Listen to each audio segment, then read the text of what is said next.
Students, welcome to the Knowledge Formation channel. I, Sheikh Mohammad Sabauddin, a teacher as well as a student of physics. Today I am going to take online class on my subject, and today's topic is electric potential, which is the chapter of class 12.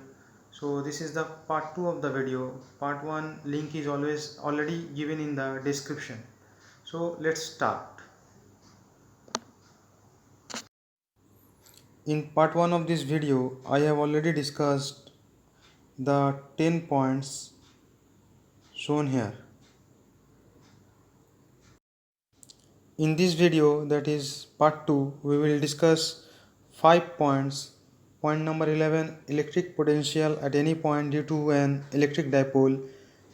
12, kinetic energy of a charged particle E moving through a potential difference V between two electrodes. 13, electron volt. 14, we will discuss some sums, and at last I will give you a problem set. So let's start with point number 11, electric potential at any point due to an electric dipole.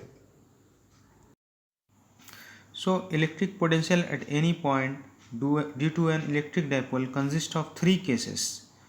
First, point lying on the axial line, second, point lying on the equatorial line, and third, point lying anywhere. So first we will discuss point lying on the axial line. So let us draw an electric dipole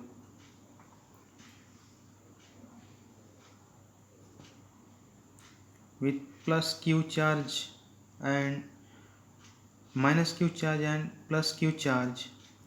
The distance between the two charges be 2L, and let this be the center O.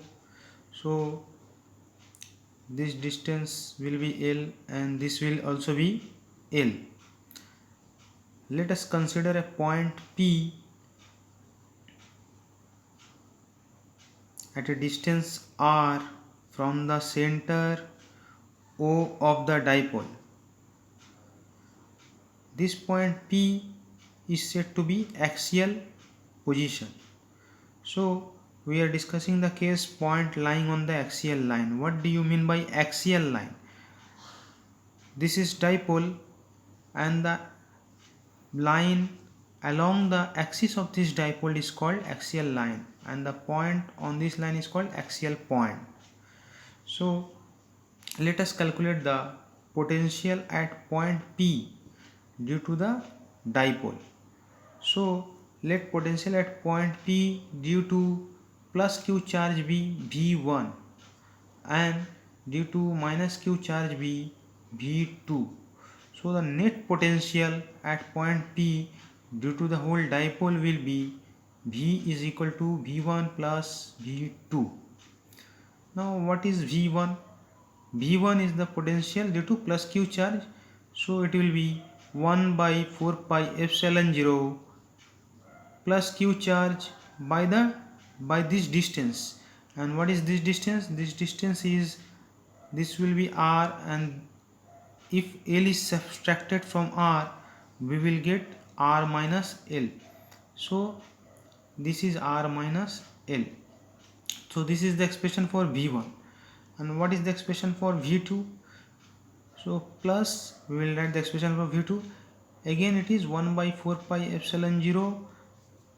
V2 is for minus q charge. So it will be minus q by this distance, minus q to P, and this distance is r plus L. So it is r plus L. So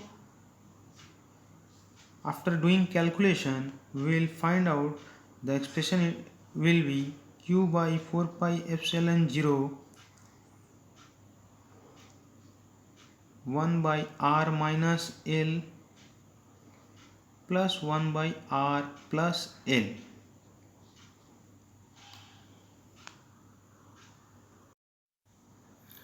Sorry, it will be a minus sign. So net potential V will be equal to q by 4 pi epsilon naught 2L by r square minus L square.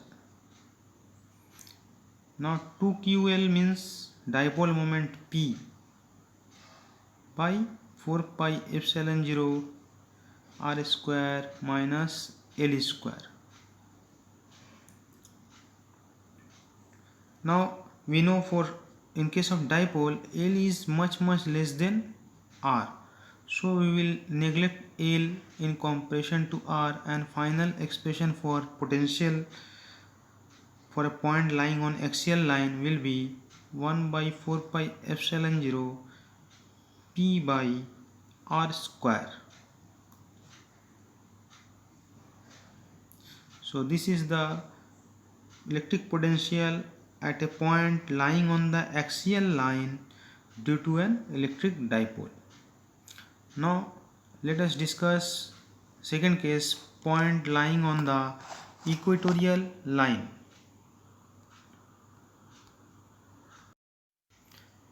Now what is meant by equatorial line? Let us again draw an electric dipole with minus q and plus q charge with a center O, and this distance is L. This distance is also L. Let us consider a point P which is at a distance R from the center O of the dipole. Now this point P is equidistant from minus q charge and also equidistant from plus q charge. So that's why the name is given equatorial line. Equi comes from equal distance. The point P is at an equal distance from minus q, which is r square plus L square, and this distance is also r square plus L square. So every point on this line are equidistant from minus q and from plus q. So that's why this line is called equatorial line. Now let us calculate the potential at point P due to this dipole. So let the potential at P due to plus q charge be V1 and due to minus q charge be V2.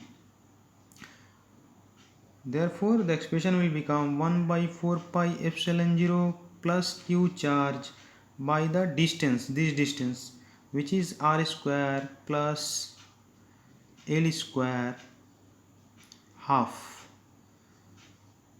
plus 1 by 4 pi epsilon 0 minus q by r square plus L square, again this is also half. So the final expression, we can see that these both terms are equal but opposite with a minus sign. So the net potential will be 0 at any point on the equatorial line. The total potential is always 0. So this is the second case. Now let us come and discuss case number 3, point lying anywhere.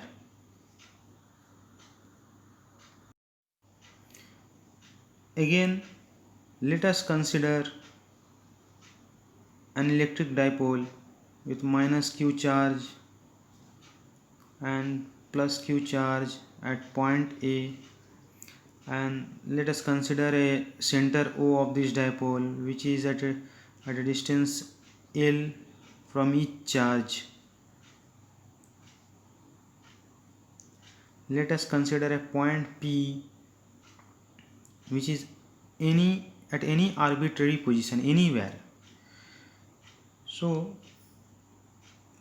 the distance of point P from O will be R. Let us draw this line.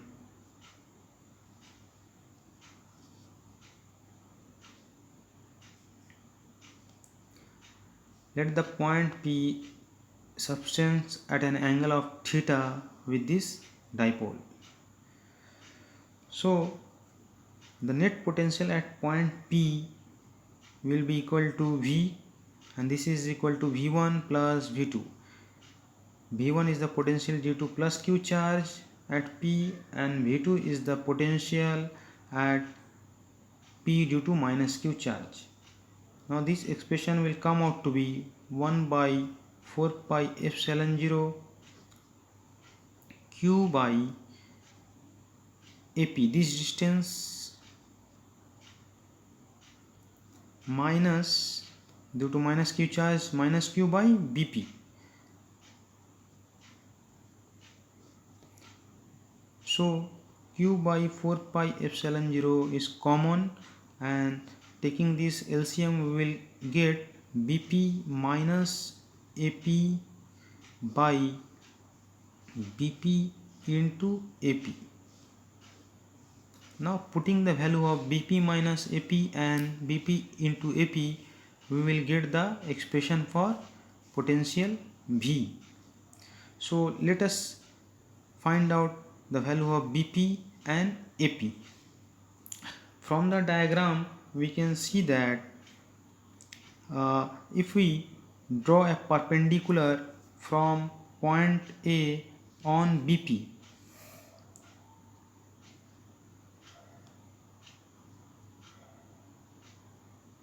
so this is the perpendicular AC drawn from point A on BP. So we can see that AP is almost equal to CP. Therefore BP minus AP will be equal to BP minus, in place of AP if we put here CP, we will get BP minus CP. BP minus CP is equal to BC. Now what is BC? As we see, this is perpendicular, so from this triangle this distance is 2L. So if we calculate BC from here, we will get the value which is equal to AB cos theta. Now the value of AB, we can see this, the value of AB is 2L. So BP minus AP is equal to 2L cos theta. So we have got the value for BP minus AP, which is 2L cos theta. Now we will put approximation for BP and AP. We can see that OP, since the dipole is very small, this dipole is very small, so we can consider OP to be nearly equal to BP, nearly equal to AP. So AP, OP and PP are nearly equal, which is equal to R. This approximation is taken since the dipole is very small, this distance is small, so these all distance are taken to be equal. So putting the value of all this term, we get here Q by 4 pi epsilon 0 BP minus AP is 2L cos theta, and BP into AP, BP and AP both the value is R, so R into R, it is R square. So the final expression will be V equal to, this is 2QL, which is dipole moment P, so P cos theta by 4 pi epsilon 0 R square. So this is the expression for dipole moment at a point lying anywhere. Now this is the general expression. From this expression we can arrive to the previous two expression. On the axial line, when we take theta is equal to 0 degree, then we will get here, cos 0 degree is 1, so V equal to P by 4 pi epsilon 0 R square, which is the potential for axial line. And if we put theta is equal to 90 degree in this position, so theta 90 degree means this point P is on the equatorial line. So cos 90 degree is 0 and V is equal to 0, which is the expression for the potential at the equatorial position. So this is the general case. Now let us discuss point number 12, kinetic energy of a charged particle E moving through a potential difference V between two electrodes. So let us consider two electrodes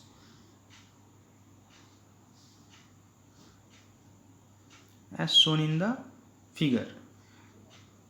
That two electrodes be A and B, and the potential difference between these two electrodes be V. Let the electron is ejected from this electrode from the emitter and move towards the electrode B, which is collector. So the work done in taking a charge E from A to B is equal to W is equal to E into V. This is the work done in taking charge E from A to B, that is between two electrodes. So we know that W equal to Q into V. Here the charge Q is equal to electronic charge, so it is E into V. Now let V be the velocity, small v be the velocity of the particle which it acquires on reaching B. Therefore kinetic energy of this electron will be half mv small v square. So the source of kinetic energy is actually the work done. So we can write half mv square to be equal to E into V. So kinetic energy of the electron will be equal to the work done in taking charge between two electrodes, E into V. This is very important equation on which many sums in HS and joint entrance comes. Now let us discuss point number 13, electron volt. So what do you mean by electron volt? Electron volt EV, electron volt. Electron volt is a unit of energy. It is defined as the amount of energy acquired by an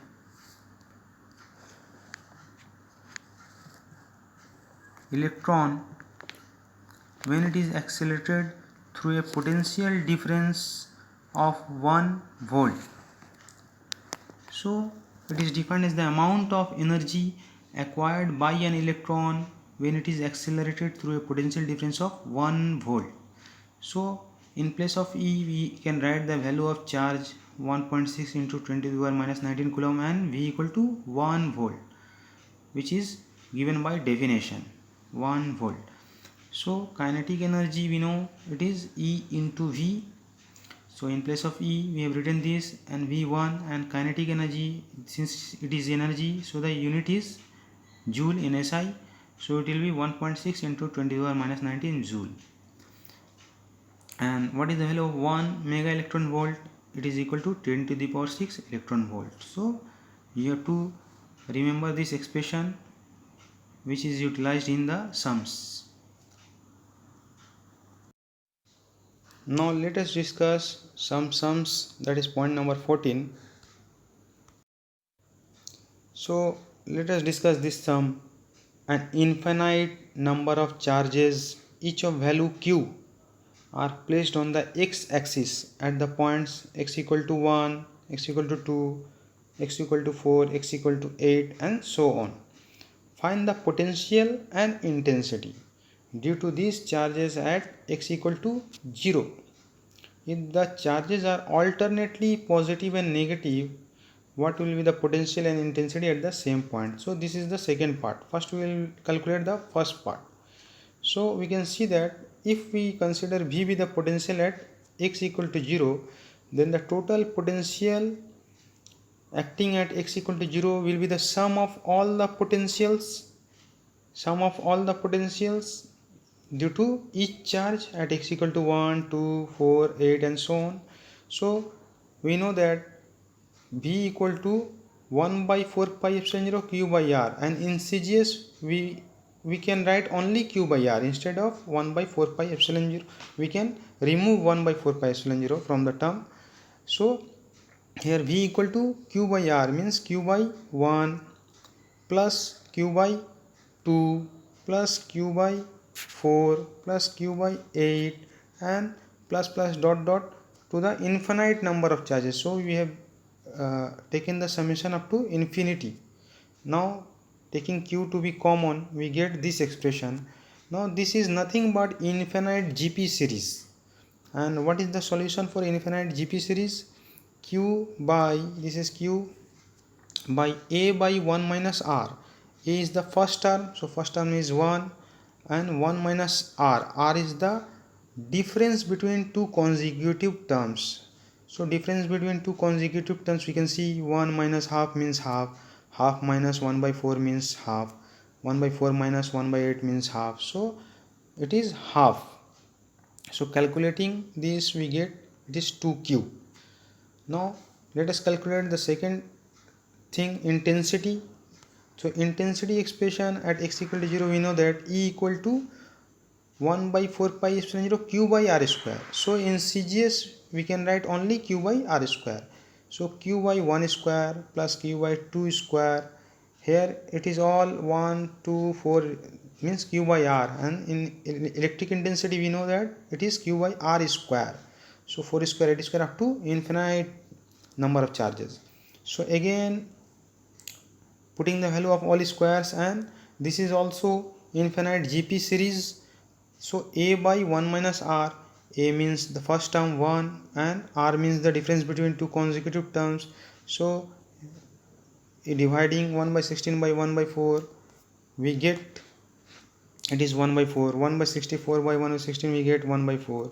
So ultimately solving we get 4q by 3, and the direction of the electric intensity is along the negative x-axis towards x equal to 0. So this is the solution for the first part. Now let us consider second part. The charges are alternately positive and negative. So if the charges are alternately positive and negative, we will write minus at the alternate terms, and again q is taken common, and this is also GP series. So we can write here 1 by 1 minus the difference between two consecutive terms, so which is always comes out to be minus half. So 1 by 1 minus of minus half means plus half, so it comes out to be 2q by 3. Similarly we can solve intensity.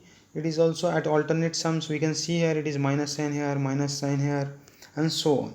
So this is also infinite GP series. So it will be a by 1 minus r. So putting this, we get 4q by 5 in the direction of negative x-axis.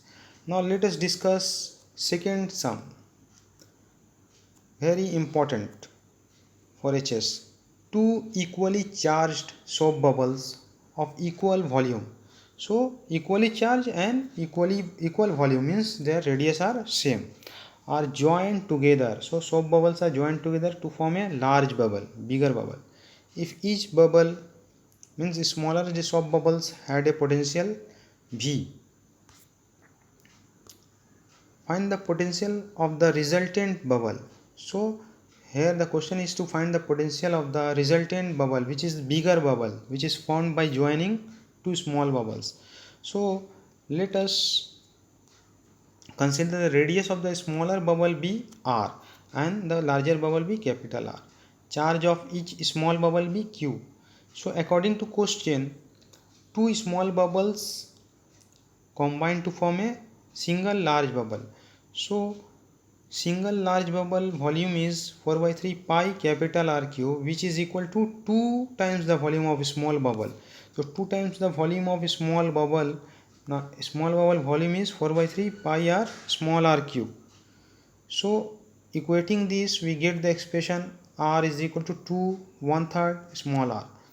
Now the potential of each soap bubble is V equal to Q by R. If the charge is Q and the radius of the smaller bubble, we know that it is smaller, so it is Q by R. Therefore here Q equal to VR. Now potential on the large bubble is equal to charge by distance, that is radius. So on each bubble the charge is Q, so both the bubbles combine to form larger bubbles, so the charge will become 2Q by its radius capital R. Now the value of Q is V into small r, so putting the value for Q to be V into small r, we get 2VR by R, and capital R is already we have calculated is equal to 2 1/3 small r. So putting the value of capital R and cutting small r and small r from numerator and denominator, we ultimately get the potential of larger bubble is equal to 2/3 the potential of the smaller bubble. This sum is very important for HS. Now let us discuss third example. Find the potential at the center of a square of side √2m, center of a square, which carries at its four corners charges. These four charges are at its four corners. So we can see that here there are four charges at the four corners of a square, and the side is AB or BC is equal to √2m. So we will first find out the diagonal AC is equal to root over of √2 square plus √2 square by Pythagoras theorem, which is 2. So the diagonal value is 2. So what will be the value of AO, BO, CO, DO will be equal to 1. That is 2 by 2, 1.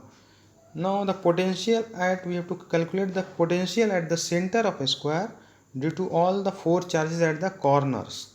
So the potential due to charge Q1 at O will be 1 by 4 pi epsilon 0 Q1 by AO.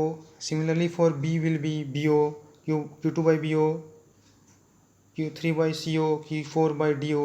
So putting the value of all the four charges from the given question and the distance, we will find out that the value comes out to be 36 volt. So this is the value of potential at the center of a square. We come to the last part of our video, which is question sheet for electric potential. Here 10 questions are given right from question 1, and the answers are also given here. If you solve this, your concept will be more clear of this chapter. Question 1, 2, 3, 4, 5, 6, 7, 8, 9, 10. So solve these 10 questions. These are very important questions. Thank you.